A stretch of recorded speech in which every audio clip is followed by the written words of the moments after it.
नंदना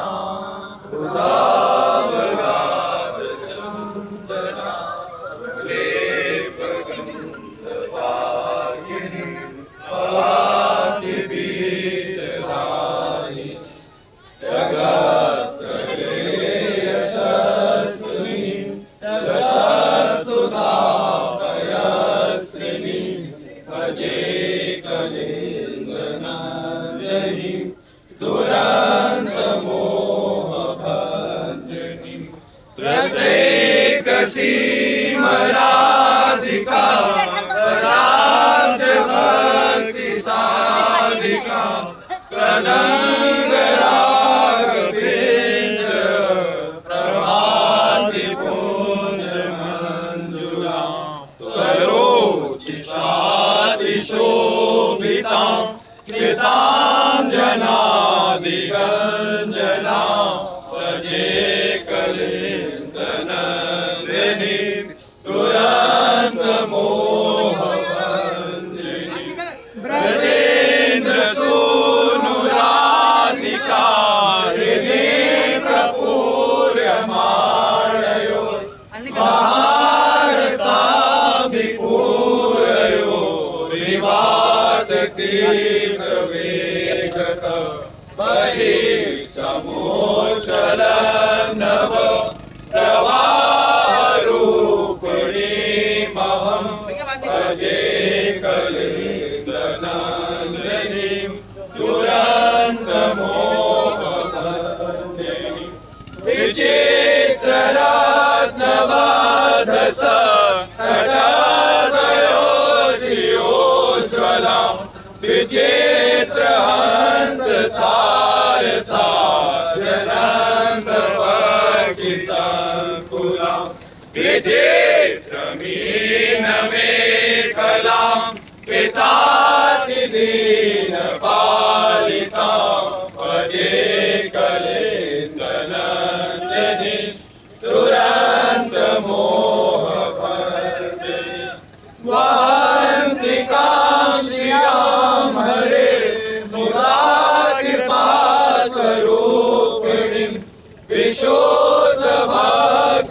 विशुद्धभक्तिमूर्धनां परेरसात्मिकां विदु सुधाश्रुते त्वलोक्यगीं परेशवर्णरूपिणीं भजे कलेन्द्रनन्दिनीं दुरन्तमोहभञ्जनी सुरेन्द्रवृन्दवन्दितां प्रसादधीष्टदेवने शलोपलब्धमाधवा उदैकसतिशोन्मदाम् अतीव विह्वलामिव चलत्तरङ्गदोलतां भजे कलेन्द्रनन्दिनीं दुरन्तमोहभञ्जनीं प्रफुल्लपङ्कजाननां लसन्नवोत्पलेक्षणां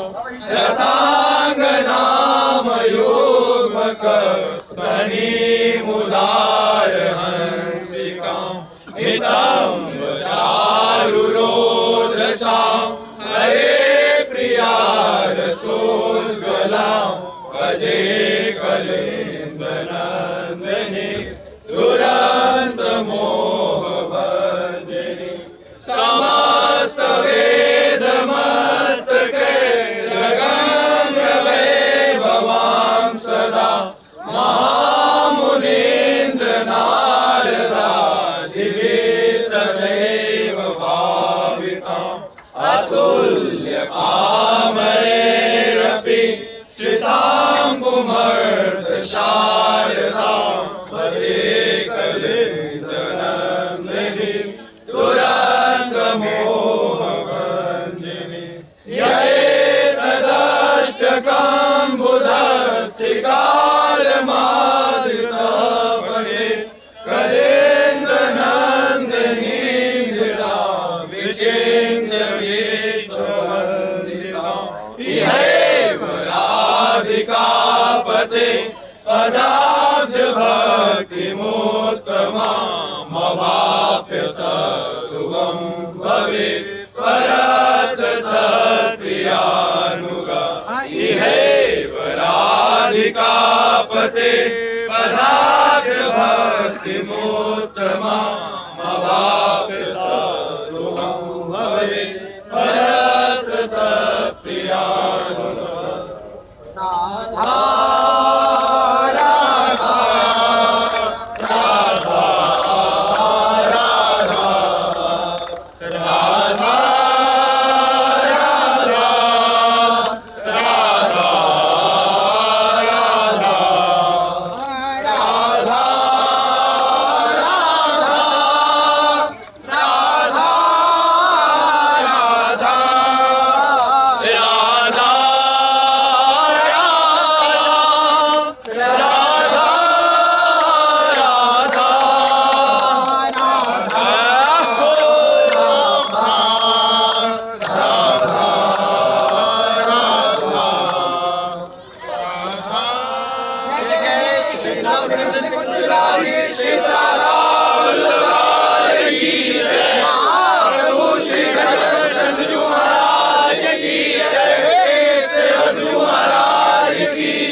महाराज जी, आपने सत्संग में कृष्णाय वासुदेवाय वाला मंत्र बताया था, उसको किस विधि से जपा जाए? ये तो प्रार्थना पुकार है, उसका जप का मतलब थोड़ी है। पुकार कैसी विधि से किया जाता है? आर्त भाव से।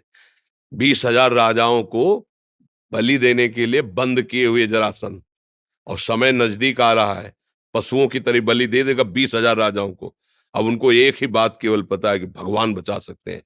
तो किसी एक आदमी को सबने प्रार्थना करके कहा, द्वारिका में जाके एक बार भगवान से मेरी प्रार्थना कर दो।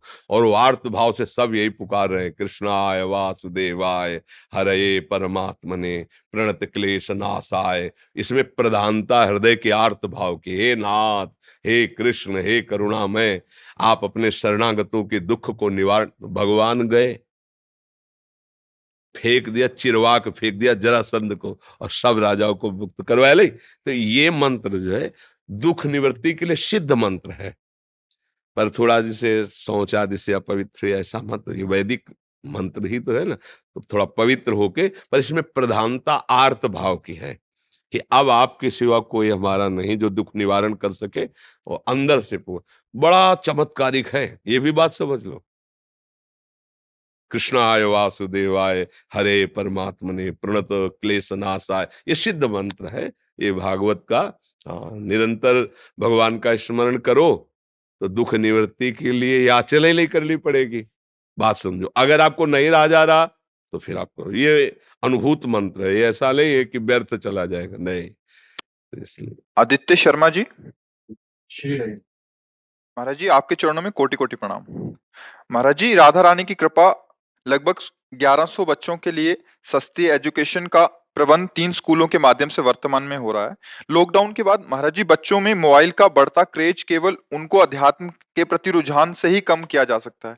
महाराज जी, मेरा ऐसा मानना है कि एक स्कूल ऐसा खोलने का विचार अभी श्री जी कृपा से आ रहा है कि जिसमें पढ़ाई भी और अध्यात्म की शिक्षा भी हो। महाराज जी मेरा मार्गदर्शन करें कि मैं इसमें का मन है कि एक ऐसा और स्कूल खोलें। यदि 30 मिनट हर क्लास में जो शास्त्र सम्मत वचन हो संतों के वो सुनाए जाएं तो निश्चित परिवर्तन हो जाएगा। चित्रकूट से एक आए थे, उन्होंने कहा कि हम अपने बच्चों को 30 मिनट सुनवाते हैं, जो ब्रह्मचर्य, माता पिता के साथ कैसा व्यवहार, गर्लफ्रेंड बॉयफ्रेंड का जो नाटक चला है कि बच्चे नहीं जानते हैं, उनको ज्ञान नहीं है। इंद्रियां वैसे ही चंचल हैं, मन वैसे ही बड़े बड़े साधकों को परेशान कर देता, फिर वो तो बच्चे हैं। तो उनको लगता है सुना नहीं ना शास्त्र ना संत भाषा, तो उनको लगता है तो मनोरंजन है। फिर धीरे धीरे गिरते ऐसी परिस्थिति में पहुंच जाते हैं कि हिंसात्मक दोष बड़े बड़े कर डालते हैं, जिससे उनका जीवन बर्बाद हो जाता है। यदि ऐसा नहीं हुआ तो अपने आत्मघाती उपाय करने लगते हैं, जिससे वो बुद्धिहीन बलहीन हो जाते हैं और उनके द्वारा बड़ी आसुरी प्रवृत्तियां बढ़ती हैं। मतलब इतना कि ऐसा कैसे हो सकता है? जब कोई घटना ऐसे कभी ऐसे सुनने को तो लगता है मनुष्य होकर ऐसा कैसे हो सकता है? मतलब इतना निर्दयी कैसे हो सकता है? तो क्या हुआ उसका सत्शास्त्रों से और शतवाक्यों से परिचय नहीं है, तो आसुर भाव, राक्षसी भाव पैदा। अब तो राक्षस तो कुछ भी कर सकता है। अब मनुष्य रूप में जो राक्षसी भाव का प्रवेश हो रहा है, बिना अध्यात्म के इसका सुधार हो ही नहीं सकता है, चाहे लाख उपाय कोई कर ले। अगर 30 मिनट कोई सत्संग उसको थोड़ा-थोड़ा काट के, मानो जैसे ब्रह्मचर्य पर है, माता-पिता के प्रति भाव कैसा रखना चाहिए, आपका दोस्तों के प्रति कैसा भाव होना चाहिए, आपके जीवन का क्या स्वरूप है, क्या उद्देश्य है, आप स्वस्थ और बलवान और बुद्धिमान कैसे बन सकते हैं, आगे आप किन क्रियाओं के द्वारा धन कमा सकते हैं, कैसे आप रहेंगे तो धन आपको सुख प्रदान करेगा। 30 मिनट। हमने भी एक्सपेरिमेंट किया था अभी ये, जी। और ये बहुत बच्चों को बहुत अच्छा भी लगा। इवन मेरे नर्सरी क्लास में एक 2.5 से 3 वर्ष की कुछ बच्चे हैं, तो उनका ये कहना, नर्सरी में टीवी लगी है मेरे क्लास में, तो वो पीले वाले बाबा जी लगा दी थी, हाँ, जबकि उनको ये बोध भी नहीं कि आप क्या बता हाँ, रहे हैं, कुछ बिल्कुल, बता रहे हैं। बिल्कुल। नहीं मतलब हमारे वाक्य तो है नहीं, वो तो गुरुजनों के, संतों के और शास्त्रों के वाक्य है, परम मंगल होगा। देखो सत्य एक ऐसी वस्तु है कि उसकी गंध सबके हृदय में पहुंच जाती है। अगर आप सत्य से चलोगे ना, तो आपको कोई प्रचार प्रसार कुछ कहना नहीं पड़ेगा। वो सत्य है ना, जैसे सूर्य प्रकाशित हुआ तो अंधकार हटाने के लिए कोई प्रयास नहीं करना पड़ा, ऐसे आप सत्य को धारण केवल कीजिए, फिर आप देखिए प्रकाशमय हो जाएंगे, आनंदमय हो जाएंगे। ये जो हमारी नई पीढ़ी बर्बाद हो रही है, बहुत बुरी स्थिति है, बहुत बुरी स्थिति। मतलब आपसे जैसे कोई आपका मित्र मिलेगा तो छुपाव रखेगा, लेकिन जब हमसे मिलेगा तो अपना पूरा हृदय खोल देगा। तब लगता है कि कितना मतलब दुर्दशा है इस जीव की। वो बाहर से चिकना चुपड़ा दिखाई दे रहा है, अंदर से उसकी कितनी दुर्दशा है। इसलिए अब हमें तो नहीं लगता कि कोई ये बर्दाश्त करेगा कि स्कूलों में सत्संग सुनाया जाए। प्रायः कौन बर्दाश्त करेगा सत्संग की बातें स्कूलों में सुनाई जाए? तो ऐसा, पर अगर ऐसा हो तो देखो ऐसा पूर्व से होता चला आ रहा है। चाहे राजकुमार हो, चाहे किसी साधारण का बालक हो, गुरुकुल में रखा जाता था, एक ही जगह सब, और वहां एक ऋषि मुनियों के आदेश के अनुसार उनकी दिनचर्या बनती थी। फिर वो ब्याह करें, वो राजा बने, वो प्रजा बने, वो जो भी बने, पर पहली उनकी भूमिका इतनी सुंदर होती थी कि उनके चरित्र पावन होते थे। अब हमारी पहली भूमिका इतनी गंदी हो गई है कि उसे हम कैसे बताएं। छोटे छोटे बच्चे हैं जो अपने जीवन की नष्ट करने की प्रक्रियाओं के बड़े मर्मज्ञ हो गए। उनको इस विषय का ज्ञान कैसे हुआ? मोबाइल है, कुसंग है, दुष्वार्ता है, दुष्दर्शन है, ये बर्बाद कर रहा है। जितना आप हो सके विद्यार्थियों को पास बैठाल कर, अगर सत्संग ना सुनाने का अवसर मिले तो आप सुनकर सुना दीजिए। मान लो कि बाबा जी सुना रहा है तो निषेध करे, तो आप उन बातों को पकड़कर समझा सकते हो, पर्सनल समझा सकते हो, एक एक विद्यार्थी को समझा सकते हो। माँ की तरह गुरु होता है, चाहे वो शिक्षक हो, चाहे वो भगवत मार्ग का हो, वो माँ की तरह होता है। कभी दुलार करना, कभी आंख भी दिखाना, और इतना प्रिय अपने विद्यार्थियों से बर्ताव करना चाहिए कि वो जैसे अपनी माँ से सब बात बता देते वैसी तुमसे बता दे। हमारे जितने भगवत प्रेमी शरणागत जन हैं, इनको हम इतना प्यार करते हैं कि अपनी गंदी से गंदी स्फुरणा को हमारे सामने बता दो, डरो मत, बता दो। फिर वो देखते हैं कैसे तुम्हारे ऊपर हावी होती है। जब आप कपट कर लेते हो, छुपा लेते हो, फिर हमारे हाथ की बात सुने, मोहि कपट छल छिद्रन, तो आप खोलकर सामने रखिए हृदय में, फिर उस पर विचार करते हो, क्योंकि हम अकेले थोड़ी हैं। हम हैं, हमारे गुरुदेव हैं, आचार्य हैं, इष्ट देव हैं, जिनकी प्रबल माया है, वो मायाधीश हमारे प्रभु है। देखते हैं कैसे बिगाड़ सकता है। पर क्या है कि इतनी प्रियता भी देनी चाहिए, और इतनी प्रियता ना दे कि आज्ञा को उल्लंघन कर दे। ये बहुत चतुरता है। हमारा प्रिय शासन भी हो और प्रिय व्यवहार भी हो, कि वो छोटी सी छोटी बात विद्यार्थी ऐसे ही कि हमारे मन में हाँ, फिर उसको समझाए, उसको अगर कोई गंदी क्रिया है तो एकदम उसे निराश न करें, कोई बात नहीं, सबसे गलती हो जाती है, एक बार आप इसे छोड़ने का प्रयास कीजिए, अब दोबारा ऐसी गलती ना करें। मतलब बहुत प्यार से, हमें तो लगता है माता पिता को भी ऐसा करना चाहिए, अपने पुत्रों को बैठाल कर दोस्त की तरह बात करनी चाहिए। अच्छा, तो कोई गर्लफ्रेंड बॉयफ्रेंड बना क्या आपका? बड़े प्रेम, मतलब ऐसा शासन नहीं रखना चाहिए इतना कि वो भयभीत होकर अपने हृदय की बात ना बता पावे।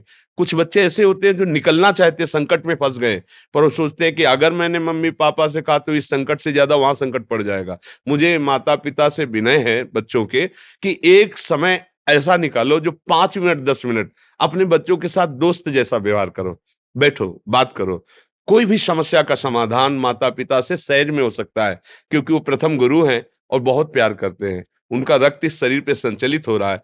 कोई ऐसे ही दुष्ट राक्षसी स्वभाव वाले हों तो बात अलग, कोई अपने बच्चे का अहित थोड़ी करना चाहता है, कोई भी माता पिता। तो बच्चों को चाहिए अपने हृदय की बात अपने टीचर से, अपने गुरु से, अपने माता पिता से रखे, क्योंकि उस समय अज्ञान की धरा होती है, उनको पता नहीं होता। खिलवाड़ में वैसे संकट में फंस जाते हैं कि फिर कोई रास्ता नहीं निकलता, और माता पिता विज्ञ होते हैं, उस रास्ते से निकालने का उनको भगवान ज्ञान दिए हुए हैं। क्योंकि जैसे जैसे अवस्था बढ़ती जाती है ना, विवेक भी, बुद्धि भी बढ़ती जाती है। तो मुझे लगता है माता पिता को भी चाहिए कि बच्चों के साथ मित्रवत कुछ समय व्यवहार करें और पूरी जांच रखें, और उनको इतनी खुली छूट दे।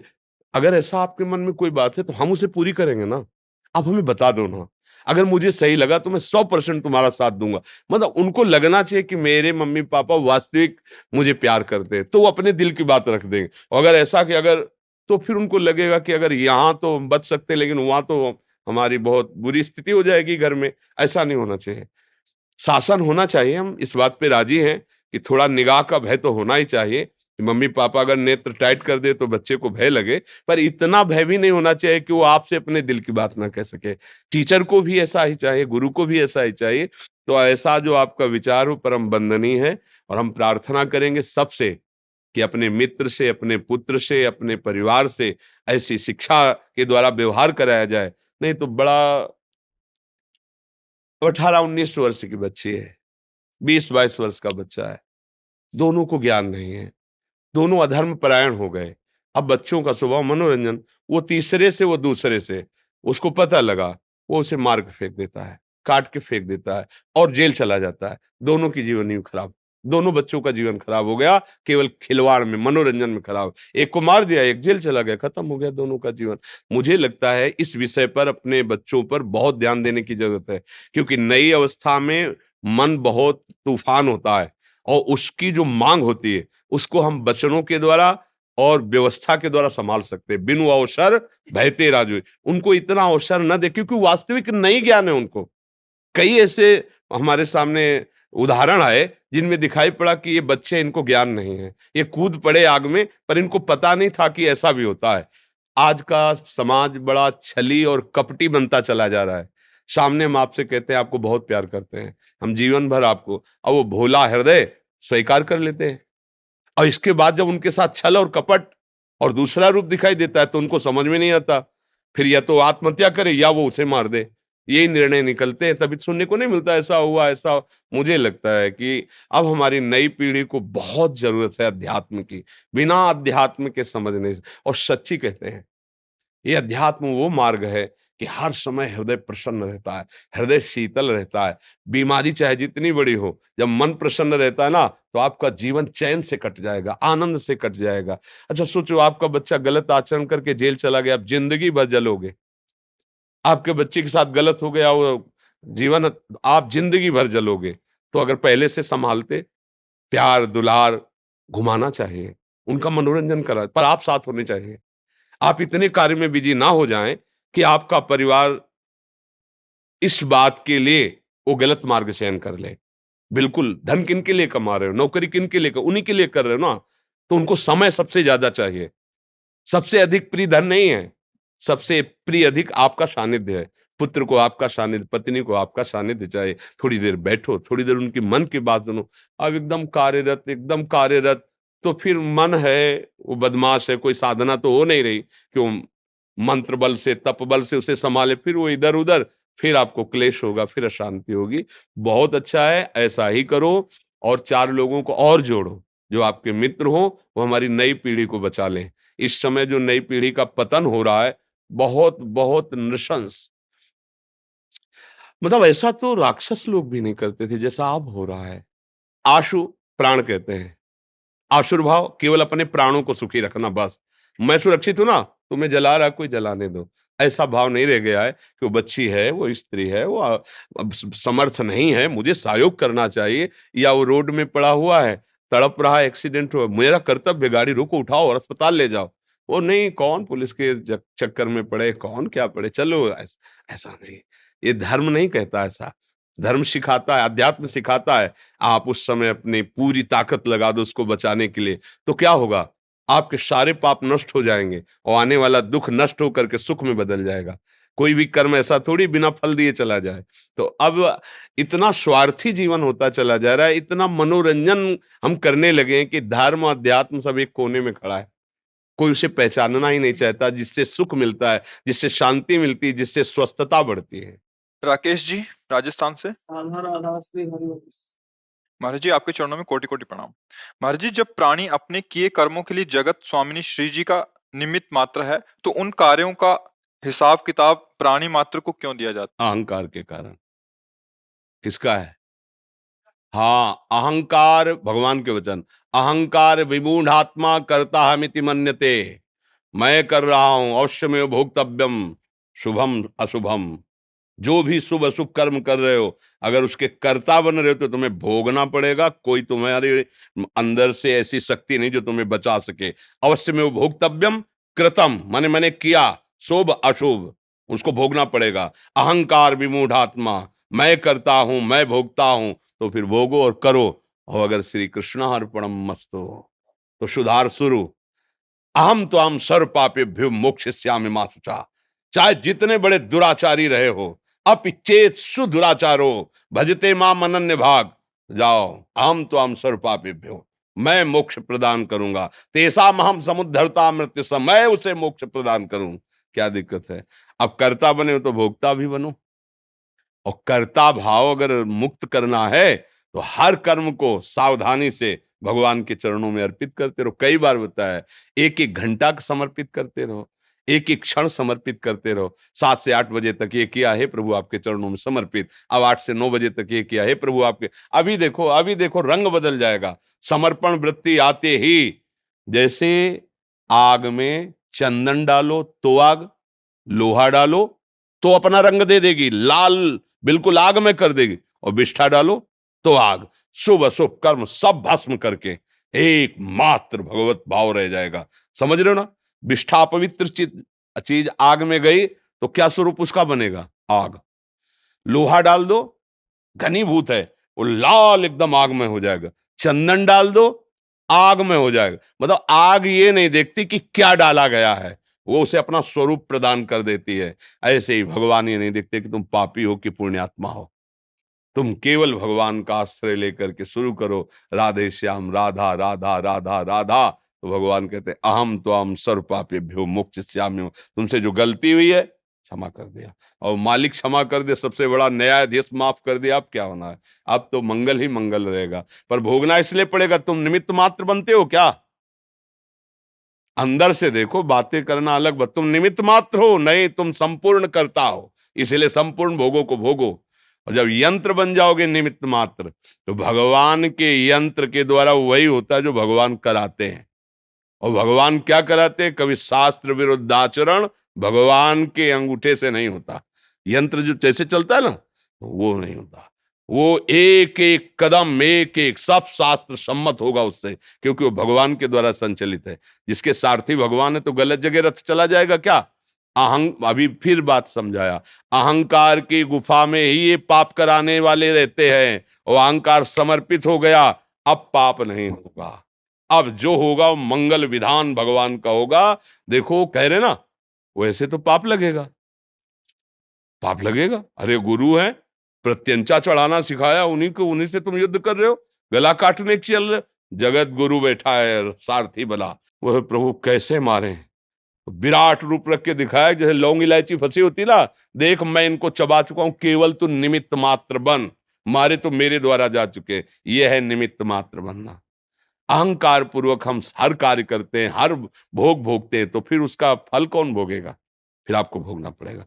ये बुद्धि की चतुराई काम नहीं करती, भगवान के आगे वो चतुर शिरोमणि हृदय के भाव को देखते हैं। एक पंडित जी बड़े विद्वान थे, उनको बड़ा ज्ञान था। तो जैसे शास्त्रों में वर्णन आता है कि हाथों में देवराज इंद्र का वास है, अलग अलग अंगों में, तो अपनी वो वाटिका में बैठे हुए थे, एक गाय चरने आई, तो ऐसे ही कंकड़ उठाया और ऐसे खिलवाड़ में उसके मारा और सीधे यहाँ बैठी, वो मर गई गाय। अब गौ हत्या प्रकट हुई, पंडित जी के सामने प्रकट हुई, तो उन्होंने कहा नहीं नहीं, हमने हत्या नहीं की, शास्त्र प्रमाणित है, हाथों में देवराज इंद्र का वास है, और उन्होंने ऐसे, तो वो देवराज इंद्र के पास गौ हत्या गई, मुझे स्वीकार करो। तो उन्होंने कहा कब हमने की? बोले पंडित जी ने बताया कि हाथों में देवराज इंद्र का वास। बोले बस 2 मिनट रुको, अभी गए, एक बढ़िया सुंदर धनी मानी का रूप रखे, प्रणाम पंडित जी।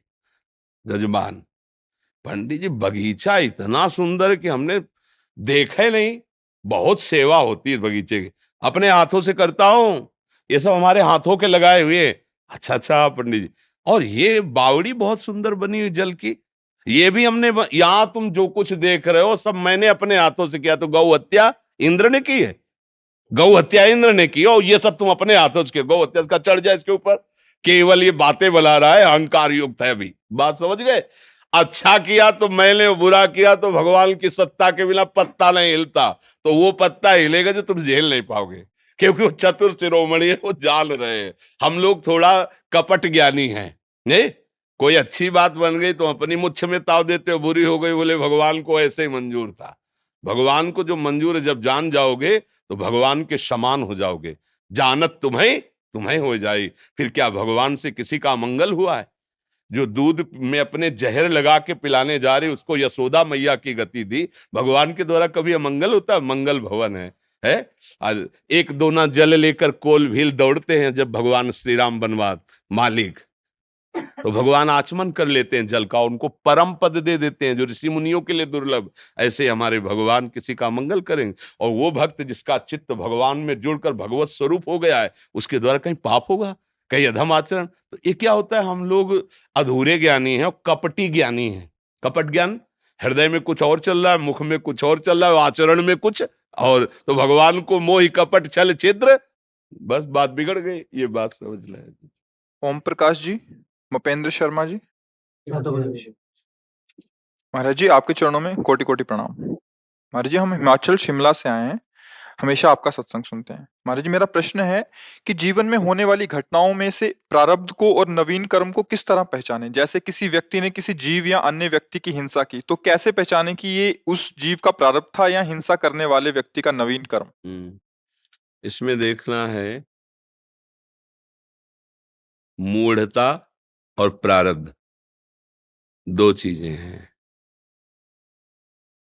और हमारा कोई आपसे झगड़ा करने का उद्देश्य नहीं है, और हम अचानक आपसे टकरा जाते हैं, आप हमें पीट देते हैं, बराबर में हम आपको पीट देते हैं।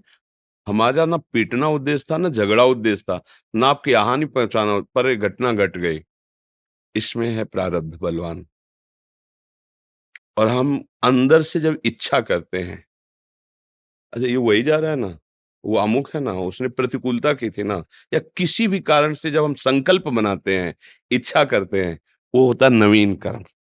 आप अपनी मूढ़ता के कारण, राग द्वेष के कारण जो नवीन कर्म संकल्प से, प्लान से किया जाता है, वो हमें आगे चल करके भोगना पड़ेगा। और कुछ कर्म ऐसे हो जाते हैं जो अनचाहे ढंग से होते हैं, उनमें हमारी कोई चाहत नहीं होती, हम चाहते हैं कि ऐसा हमसे ना हो, और अचानक बिना चाहे वो घट जाता है, इसका मतलब ये प्रारब्ध भोग था। अब जैसे हम इस बात को इसमें गंदे आचरणों की तरफ देखें, तो जो आचरण अंदर से वासना रूप उदय होकर के और उसका संकल्प बन रहा है, वो प्रारब्ध नहीं है, वो तुम्हारी वासना है, दुर्वासना है जो करा रही। नहीं तो अगर फिर उसको हम ढकेल सकते हैं कि अब ये हो गया तो प्रारब्ध होगा, इसीलिए हो गया। नहीं, वासना भी तो रहती है ना, जो क्रियमाण कर्म है वो तो भी बनता है ना। तो वासना संकल्प से जो क्रियाएं हो रही हैं, वो तुम्हारी अशुभ हो या शुभ, वो तुम्हारा नवीन कर्म बन रहा है। और अचानक जो घटना घट गई, जैसे आपने बहुत सुंदर पढ़ाई पढ़ी, साल भर आपने बड़ी मेहनत की और परीक्षा में भी आप उत्तीर्ण होने के लायक हैं। अचानक ऐसी घटना घट गई कि आप परीक्षा में पहुंच ही नहीं पाए, एक्सीडेंट हो गया, बड़ी हालत गंभीर हो गई। अब ये प्रारब्ध था। अब आप 1 साल उद्दंडता करते रहे हो, परीक्षा में फेल हो रहे, तो प्रारब्ध नहीं था, ये तुम्हारा क्रीमाण था। इसी तरह से हम ये देख सकते हैं पूरे अपने जीवन चरित्र को कि जो हम नहीं चाहते हैं, जैसे हम दुख नहीं चाहते हैं, कौन चाहता है दुख, लेकिन होता है ना, दुखद घटना होती है ना चाहने पर भी जो हो रही है, जैसे हमारी योग्यता नहीं है कि हम इतना धन भोगें, पर वो आगे प्रारब्ध में है, पूर्व में बहुत योग्य है, वो अधिकारी है उतने सुख भोगने का, पढ़ा लिखा इतना, लेकिन कोई जुगाड़ नहीं है, बड़ी अव्यवस्था है, तो उसका प्रारब्ध है। उसका क्रीमाण तो बहुत जोर का है, बहुत अच्छी पढ़ाई पढ़ी है, बहुत ग्रेजुएट है, उसके पास प्रमाण है इस बात का, पर उसके पास धन प्राप्ति का योग नहीं, प्रारब्ध है उसमें। कई तरह से और कई ऐसे विषय होते हैं जिनका बुद्धि से निर्णय ही नहीं हो सकता, केवल विधाता जाने कि प्रारब्ध है कि क्रीमाण, समझ में ही नहीं आता। बड़ा सूक्ष्म विषय है ना। जैसे पांडव जन है, भला इनसे कोई बुरा आचरण बन सकता है, जो भगवान के परम भक्त है, महाभागवत और दैवी शक्तियों से प्रकट हुए, लेकिन उनकी पत्नी को उनके सामने उनकी सभा में घसीट कर लाना, द्रौपदी जी को, और उपहास करना और उनको निर्वस्त्र करने की चेष्टा करना सभा में, ऐसा तो कहीं नहीं होता। पर ऐसा अभिषेक क्या कहोगे, कौन सा प्रारब्ध था उनका? वो तो साक्षात भागवतिक अंशों से प्रकट हुए, कोई मनुष्य थोड़ी थे कि उन्होंने पूर्व में एक ऐसा बुरा कर्म किया जिससे ऐसा हुआ। वर्तमान में जो बुरा कर्म बना, जुआ खेलना बुरा कर्म है, वो नहीं चाहते थे। आप देखो, शास्त्र उठा के देखो, उनको जबरदस्ती आदेश दिया गया धृतराष्ट्र जी के द्वारा, और वो इतने धर्मात्मा थे कि बड़े पिताजी कहते थे उनको, पिता के बड़े थे ना, पांडु से बड़े धृतराष्ट्र, तो बड़े पिताश्री कहते थे, उनकी आज्ञा उल्लंघन नहीं किया, उनको छल में फंसा करके ऐसा, तो उनका क्रियमाण बना। और ये उस क्रियमाण में ये उनका आदर करते थे, अधर्म आचरण के लिए वो आदेश कर रहे हैं, और उनका आदर करते थे, अधर्म आचरण करने वाले का आदेश पालन करने का दुख मिला इनको, और उनका विनाश हुआ क्योंकि छल भरा क्रियमाण इनसे किया। नहीं तो द्रौपदी का क्या प्रारब्ध, क्योंकि वो तो अग्नि से प्रकट हुई, अग्नि की ज्वाला से, यज्ञ से ही तो प्रकट हुई। युधिष्ठिर का क्या प्रारब्ध, साक्षात धर्मराज ही अपने अंश से आ रहे, साक्षात वायुदेव भीम के रूप में आ रहे, साक्षात अश्विनी कुमार नकुल साहब। तो कुछ बातें ऐसी जिनको विधाता जाने, भगवान जाने, वो क्या कुछ निर्णय बड़ा सूक्ष्म होता है, कुछ निर्णय ऐसा है कि जो हम नहीं चाहते, अचानक घटना घट जाती है, उसको हम प्रारब्ध कहते हैं, और जो वासना के अनुसार इच्छा करके जो हम क्रियाएं करते हैं, वो नवीन क्रियमाण होता है। ये नवीन क्रियमाण पशु नहीं कर सकते हैं, वो केवल प्रारब्ध ही भोगते। मनुष्य में नवीन क्रियमाण करने की सामर्थ्य, प्रारब्ध से बचने की, प्रारब्ध आएगा पर विवेक के द्वारा हम अपने को बचा सकते हैं। जैसे भारी विपत्ति आई तो हम विवेक लगाते हैं उसमें कि यदि आज दुखद परिस्थिति आई है तो कल सुखद परिस्थिति आएगी, मुझे विचलित नहीं होना है, मुझे धैर्यपूर्वक इसे काटना है, इसे सहना है। और वो सत्संग और नाम बल से आप सह सकते हैं, आप उसे काट सकते हैं, आप आगे बढ़ जाएंगे, निकल जाएंगे। और अगर आपके पास सत्संग या विवेक नहीं है, नाम बल नहीं, तो आप हताश निराश होकर के ऐसा भी कर बैठते हैं जो बहुत ही हानिकारक होता है। अब बोले अब कैसे दिमाग ठीक करें, अब मदिरा पीने लगे, ड्रग्स लेने लगे, या ऐसा सोचने लगे कि आत्महत्या कर लूं, या ऐसे डिप्रेशन में पहुंच गए, जीना मुश्किल हो गया।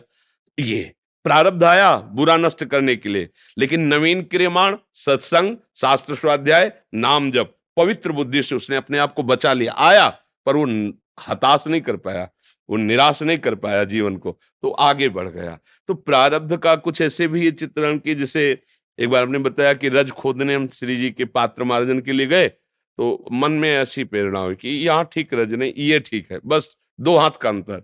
और जब वह पहला ही फावड़ा मारा रज लेने के लिए, तो उसमें 2 खन खजूर होते लाओ, जो जिनके हजारों पैर होते, दोनों 2 कट गए। 15-20 वर्ष हुआ, बहुत अंदर में हुआ कि फूंक फूंक के कदम रखते हैं, और यहाँ बिल्कुल जलन पैदा हुई, ये ऐसा तब फिर विचार किया कि इसमें मेरा क्या दोष, हम तो रज लेने आए श्री जी के पात्र मार्जन के लिए। हम खोदना भी इधर चाहते थे, पेरना हुई इधर खोदो, और जो ही पहला फावड़ा मारा वो कट गया। हमें तो पता नहीं था ना कि जीव है। अब ये है प्रारब्ध इस हाथ के द्वारा उसका।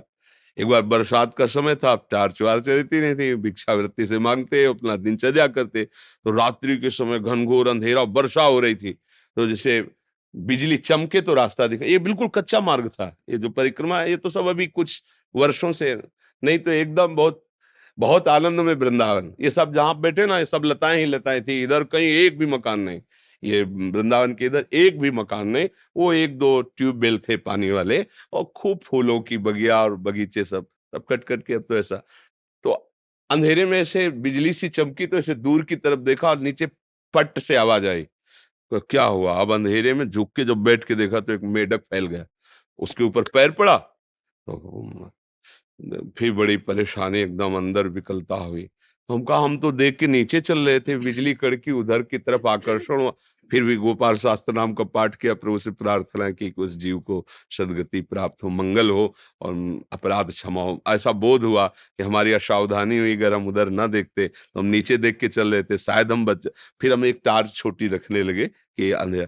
तो कुछ ऐसी क्रिया होती जिनको ना चाहते हुए भी ऐसी बात बन जाती है, तो हमें लगता है उसमें उस जीव का प्रारब्ध होता है, जो, क्योंकि हमारी इच्छा तो नहीं ना, हमारा कोई संकल्प नहीं है किसी को दुख देने का, और अचानक घटना घट जाती है तो उसे प्रारब्ध कहते हैं, और जो संकल्प करके किया जाता है वो क्रियमाण होता है। सरोज डोरिया जी।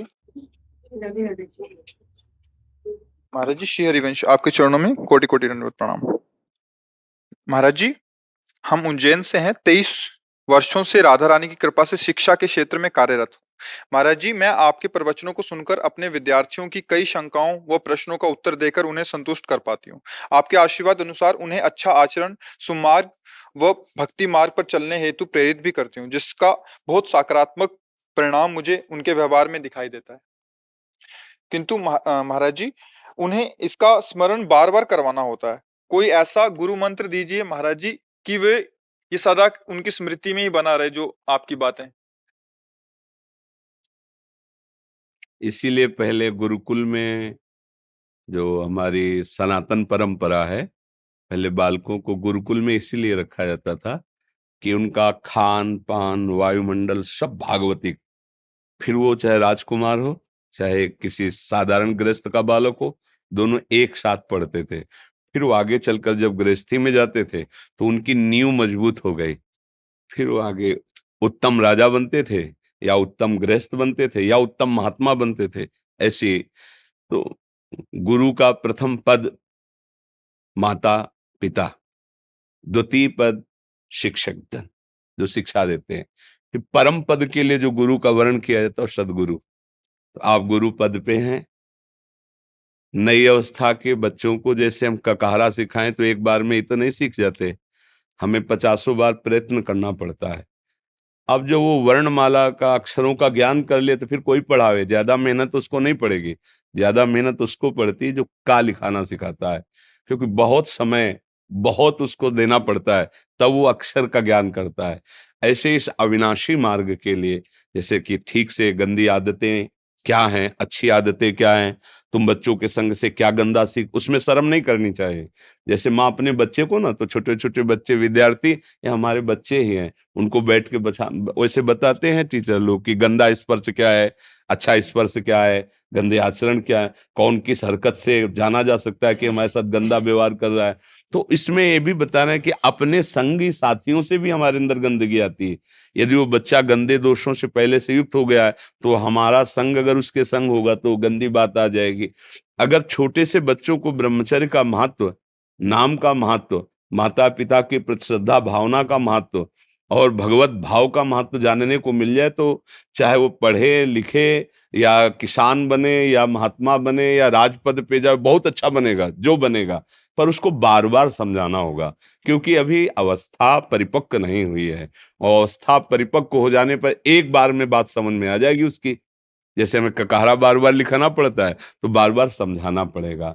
अब ये है कि आप जैसे भाव सब गुरुजनों के हो जाएं, टीचरों के हो जाएं, तो फिर बात भले कि सब अपने विद्यार्थियों को संयम सिखावें, पवित्र आचरण सिखावें, कैसे हम माता पिता की भक्ति करें तो हमारी विद्या बढ़ेगी, कैसे हम अनुशासन में रहें तो हमारा मन हमको अपने अधीन नहीं कर पाएगा।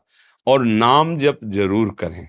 अगर नाम जप नहीं होगा तो ये सब थोड़ी देर के लिए बोल लोगे और वो सुन लेंगे, पर धारण कौन करेगा? धारण करने की सामर्थ्य तो नाम जप में होती है। तो जो भी नाम आपको प्रिय हो या बच्चों को जो प्रिय लगे या जो आपने सुना नाम, वो 5 मिनट ही चाहे जपे, उनको बताना चाहिए।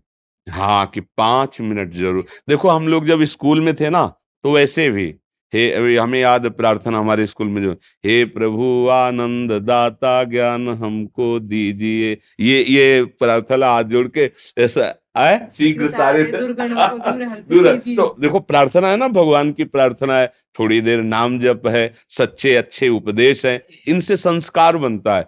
रहीम के दोहे, कबीर के दोहे पहले आते थे हिंदी की उसमें, और चरित्र थोड़ा थोड़ा आते थे, तो उससे क्या होता था कि हमको पता चलता था कि हमारा सतमार्ग क्या है, हमारे महापुरुष क्या है।